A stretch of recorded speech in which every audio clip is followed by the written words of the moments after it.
Understanding Judaism and Zionism thanks to Israel SHAHAK's book, Jewish History, Jewish Religion. Chapter 6, Political Consequences. The persistent attitudes of classical Judaism toward non-Jews strongly influence its followers.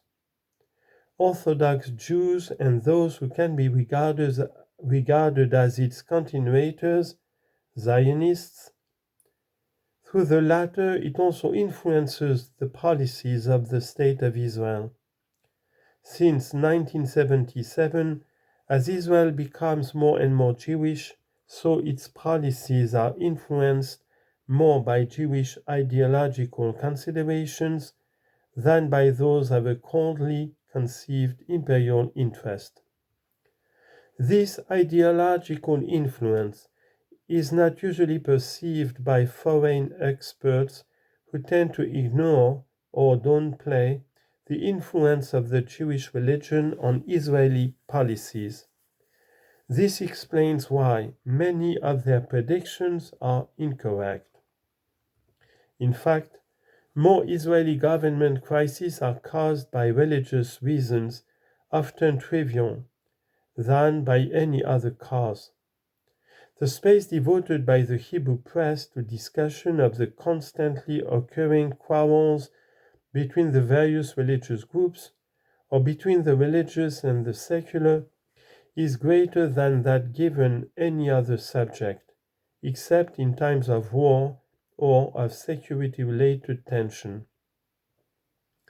At the time of writing, early August 1993, some topics of major interest to readers of the Hebrew press are whether soldiers killed in action who are sons of non-Jewish mothers will be buried in a segregated area in Israeli military cemeteries, whether Jewish religious burial associations who have a monopoly over the burial of all Jews, except kibbutz members, will be allowed to continue their custom of circumcising the corpses of non-circumcised Jews before burying them, and without asking the family's permission. Whether the import of non-kosher meat to Israel, banned unofficially since the establishment of the state, will be allowed or banned by law. There are many more issues of this kind which are of a much greater interest to the Israeli Jewish public than, let us say, the negotiations with the Palestinians and Syria. The attempts made by a few Israeli politicians to ignore the factors of Jewish ideology in favor of purely imperial interests have led to disastrous results. In early 1974, after its partial defeat in the Yom Kippur War, Israel had a vital interest in stopping the renewed influence of the PLO, which had not yet been recognized by the Arab states as the solely legitimate representative of the Palestinians. The Israeli government conceived of a plan to support Jordanian influence in the West Bank, which was quite considerable at the time. When King Hussein was asked for his support, he demanded a visible quid pro quo.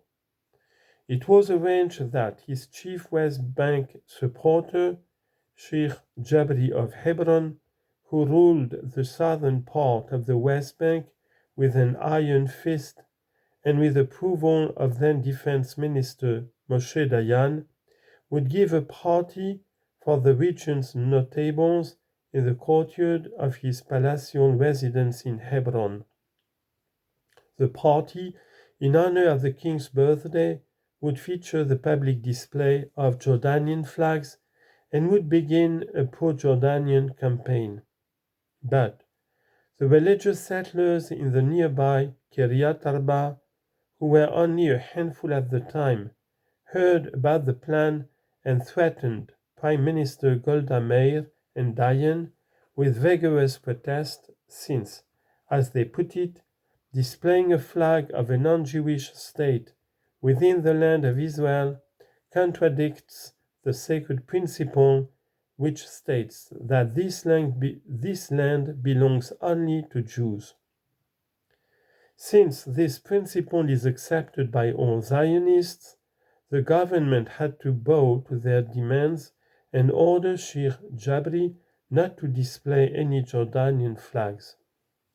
Thereupon, Jabri, who was deeply humiliated, cancelled the party, and at the Fez meeting of the Arab League, which occurred soon after, King Hussein voted to recognize the PLO as the sole representative of the Palestinians.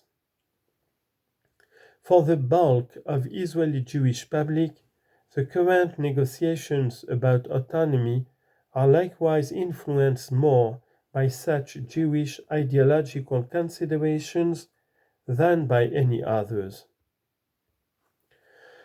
The conclusion from this consideration of Israeli policies, supported by an analysis of classical Judaism, must be that analysis of Israeli policy making which do not emphasize the importance of its unique character as a Jewish state must be mistaken.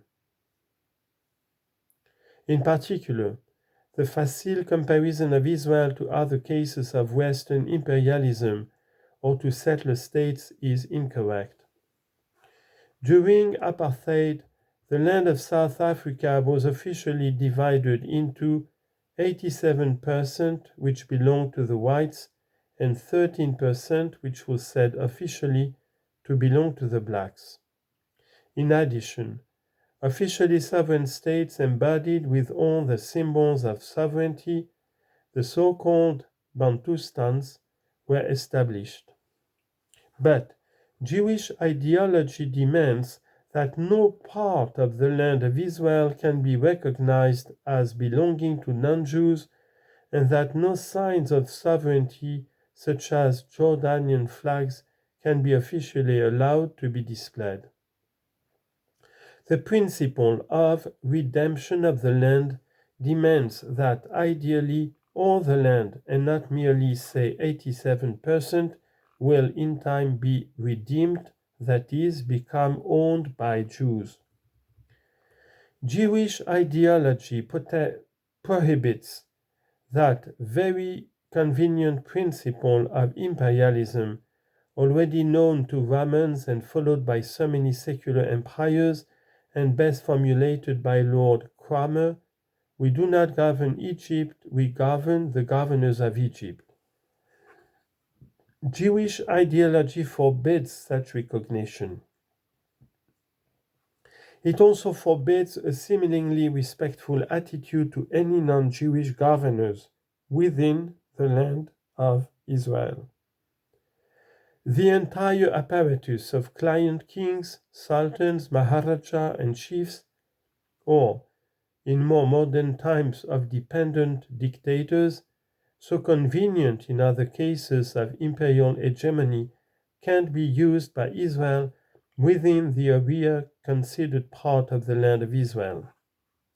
Hence, the fears commonly expressed by Palestinians of being offered a Bantustan are totally groundless. Only if numerous Jewish lives are lost in war, as happened both in 1973 and in the 1983-85 war aftermath in Lebanon, is an Israeli retreat conceivable, since it can be justified by the principle that the sanctity of Jewish life is more important than any other considerations. What is not possible as long as Israel remains a Jewish state is the Israeli grant of a fake but nevertheless symbolically real sovereignty, or even of real autonomy, to non-Jews within the land of Israel for merely political reasons. Israel, like some other countries, is an exclusivist state. But Israeli exclusivism is peculiar to itself. In addition to Israeli policies, it may be surmised that the Jewish ideology influences also a significant part, maybe a majority, of the diaspora Jews. Why the actual implementation of Jewish ideology depends on Israel being strong. This in turn depends to a considerable extent on the support which diaspora Jews, particularly US Jews, give to Israel. The image of the diaspora Jews and their attitude to non-Jews is quite different from the attitudes of classical Judaism as is described above. This discrepancy is most obvious in English-speaking countries where the greatest falsifications of Judaism regularly occur. The situation is worst in the USA and Canada, the two states whose support for Israeli policies, including policies which most glaringly contradict the basic human rights of non-Jews, is strongest.